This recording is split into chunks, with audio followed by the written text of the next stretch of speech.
This story begins with a boy named Bonri. He was running because he was late for his entrance ceremony in his college.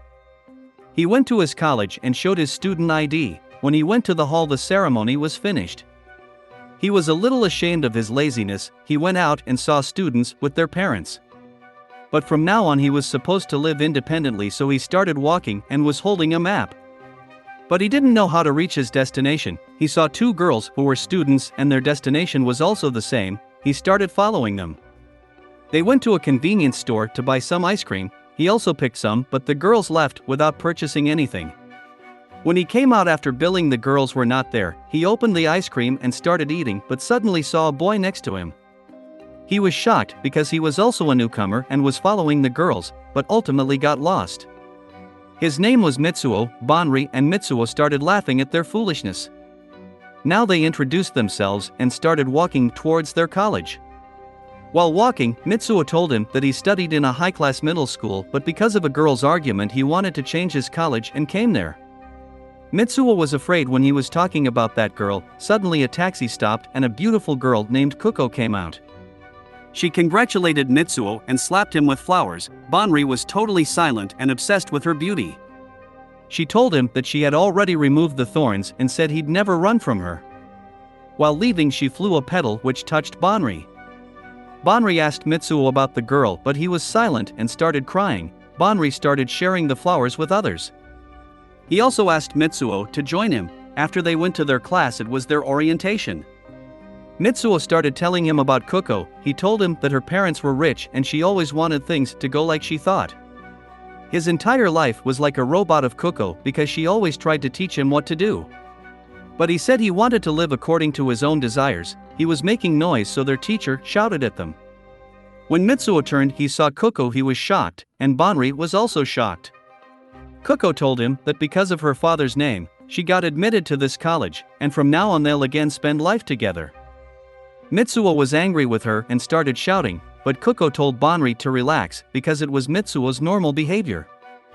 Mitsuo ran and left. Kuko also started following him and Bonri started collecting the papers Mitsuo dropped. A girl named Shinami came and started helping Bonri. She said that she likes beautiful people and that Bonri really has pretty friends. Now they were walking and Shinami's friend called her and she went to them. When he opened the door and came out, there were a lot of club members who were asking new students to join their clubs. Some also asked Bonri, but he was stressed and just tried to leave, but when he got stuck, a girl named Linda helped him and she applied a band-aid on his elbow. She told him that she was a member of the festival club, and when she was about to leave he complimented her lipstick. He was sitting and thinking about the day he had spent. The evening when he was going back, he saw Kuko. He went to her and she asked his name and about Mitsuo. She told him that Mitsuo wasn't responding to her calls. Suddenly Mitsuo called Bonri and told him that he was still in school. Kuko heard that and started running, but she returned and gave Bonri his phone. He was silent for that minute. He was standing on a bridge. He was walking in a jungle and suddenly he woke up. Because it was a nightmare. In the morning when Bonri went to school, he saw Kuko. She was waiting for someone, and everybody was bad-mouthing her. They both came close and she started showing him her and Mitsuo's pictures. She asked him if he knew about Mitsuo because he wasn't responding to her calls. Bonri saw Mitsuo, but he made him sign to be silent. Bonri tried to divert Kuko's attention, but she turned and saw Mitsui. She started running after him, but he was not in sight. Bonri came and she asked him to tell her about Mitsuo's schedule and the club he'll join. Now they went to their classroom and Bonri was staring at Kuko. At home, Bonri showed Mitsuo some food that his mother gave him. Bonri also told him about Kuko, and Mitsuo told him not to tell her anything. Bonri said he felt a little sad for her because in school no one talks with her and she always thinks and waits for you. They had a little argument about it, but Mitsuo stood up and said that he was supposed to attend the welcome party of the film club because he was thinking of joining the film club. He asked Bonri to come with him. They went there and they met with Shinami. She asked Bonri if he was also joining the film club, but he said he'd visit some other clubs too. So she told everyone about Mitsuo's joining and they started enjoying themselves. Bonri tried to open a door, but everyone tried to stop him. Suddenly two girls named Saw and Sure opened that door. Everyone was afraid of them. They belonged to the tea club and they forcefully took Bonri with them. Banri was very shocked after seeing them because they were all doing weird things. They also forcefully let him fight with a boy named Satu. They were both angry with them but were also afraid a little bit. The next morning when Banri met with Mitsuo, he was a little sleepy because he hadn't got enough sleep due to tea clubbers. Suddenly Mitsuo took him to the side because Kuko was waiting for him at the gate. Mitsuo told him that he'd come from the other entrance and Banri was a little sad for Kuko. After school, some students came to Banri and asked to join their clubs, but Linda came and saved him.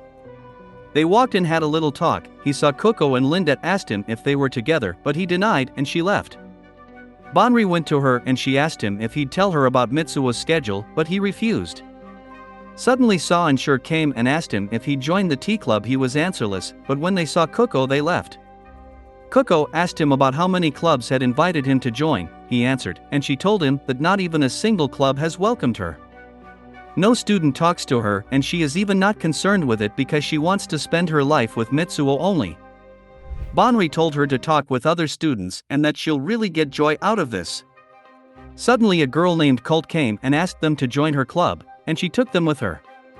She started telling them about her club and the day came to the end. Banri and Kuko were totally exhausted. After that, they both said goodbye to each other, and she left.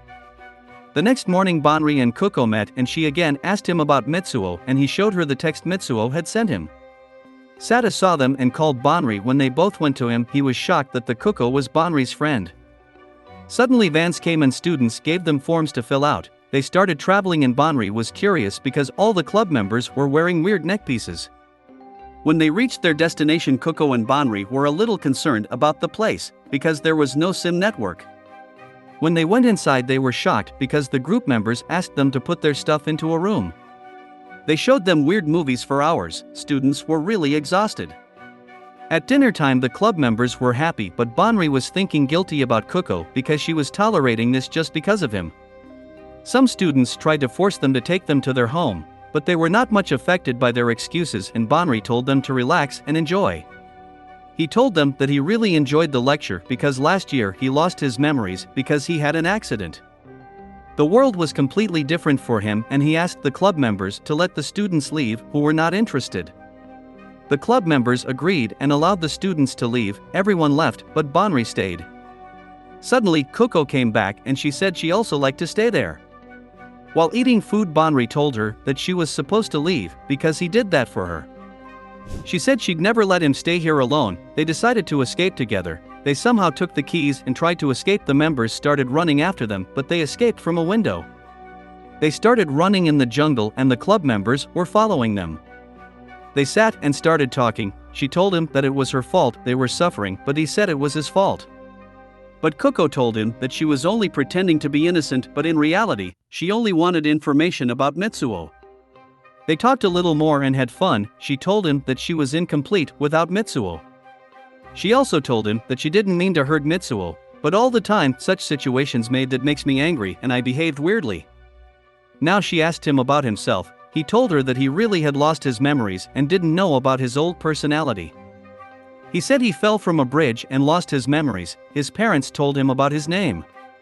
But he still isn't able to find out his old relations and friends. She was answerless, but he told her not to be worried about him because he is healthy now. Suddenly she saw some lights and they started running. They stopped because the lights were moving weirdly. Suddenly someone came and she was Linda, but Banri called her name wrong.